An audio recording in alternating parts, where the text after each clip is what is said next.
Coming up on this edition of Southwest TV News. As we make our way through early July, minimal amounts of rain have been received across the Southwest. However, what has fallen is making a difference for crop development. Now through the end of August is prime season for severe thunderstorm activity on the prairies, with approximately 12 tornadoes reported each year in Saskatchewan. Summer is here, and as you make plans to head to the lake or the local pool, safety should be top of mind when you're in any body of water.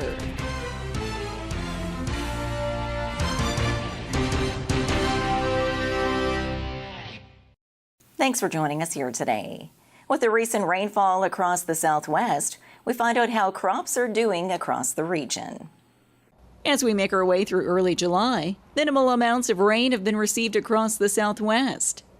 However, what has fallen is making a difference for crop development. Most of the canola, I believe about 44 to 45% of the provincial canola at the moment is in full flower. So it's not really good news to have, canola in full flower during this heat wave that we're about to have. So we may see an impact from that. But for the most part, flax, canola, the cereal crops are really growing. Many producers now have wrapped up their herbicide operations and, of course, are now turning to fungicide operations as well. And because we've had some moisture over the last couple of weeks and with some high humidity, certainly some of those fields may have some disease issues as well. Hay season is also underway, with the first cut baled in many areas. Although there is some concern for the remainder of the season, as hay yields may not be as bountiful as in previous years. Yields at the moment have been reported and are expected to be much lower than average. And of course, that's not, a surprise to us. We have had dry conditions in many areas for 2 seasons now. So for the most part, areas that have received rainfall over the last couple of weeks are in better shape than, say, some areas in the Southwest or even around that Outlook, Dinsmore, Kindersley area as well. They really haven't received a lot of rainfall over the last couple of weeks, so yields really aren't where we would like them to be. Time will tell. We still have plenty of the hay crop to come off, and there's still a chance for some rain to come. But for the most part, we are likely looking at reduced yields and likely reduced feed supply as well. The short-term weather forecast is calling for hot and dry conditions for the Swift Current area. I've never had this kind of thing before. To have so many people, especially ones with cameras and microphones, it is absolutely wonderful.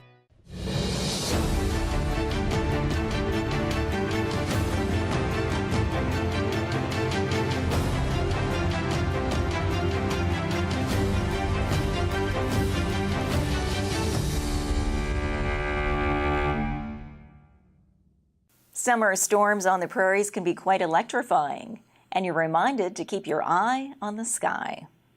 Now through the end of August is prime season for severe thunderstorm activity on the prairies, with approximately 12 tornadoes reported each year in Saskatchewan. And at the heart of the severe weather are lightning strikes, which can pose a great danger to individuals and livestock. Very simply, we always say, when the thunder roars, go indoors. I mean, that's probably a quick and dirty little kind of a ditty that you can remember and think about. And every year in Canada, we see generally about 10 deaths from lightning, 165 on average injuries, people who are hospitalized. And boy, I can tell you, it's not fun being struck by lightning. It can almost be like resetting your computer.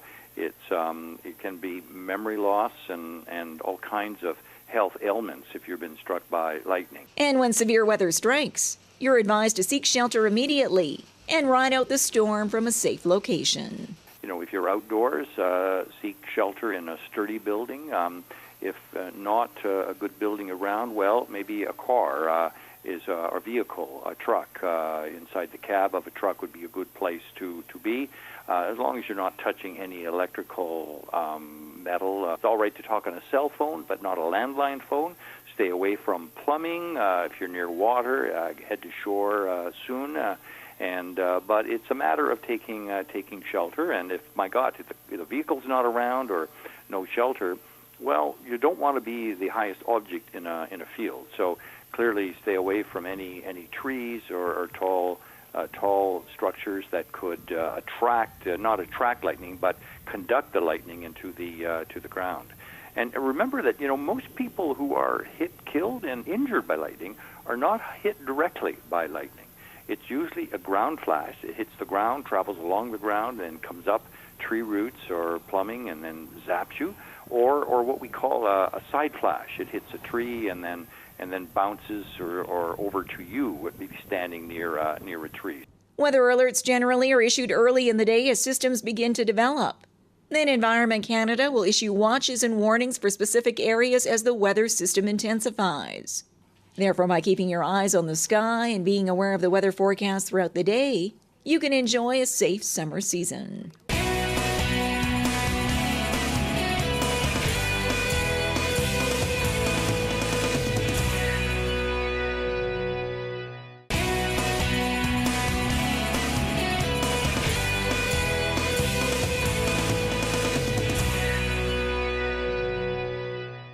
This is a busy time of the year for many to be out at the lakes, and water safety should be top of mind for all ages.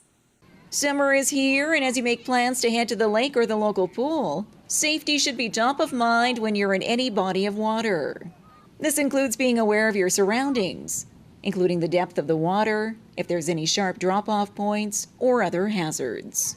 We always advise that everyone swims with a buddy, no matter how old you are.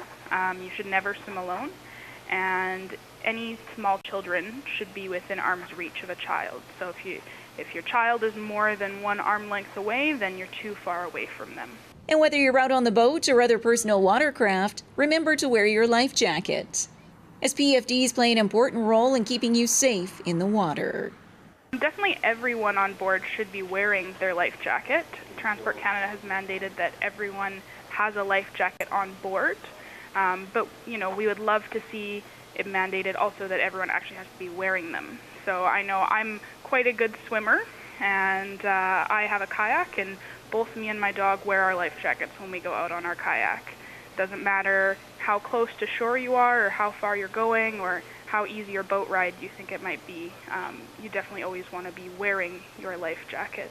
According to stats from the Life Saving Society, approximately 400 accidental drownings occur each year in Canada, 20 of which are in Saskatchewan.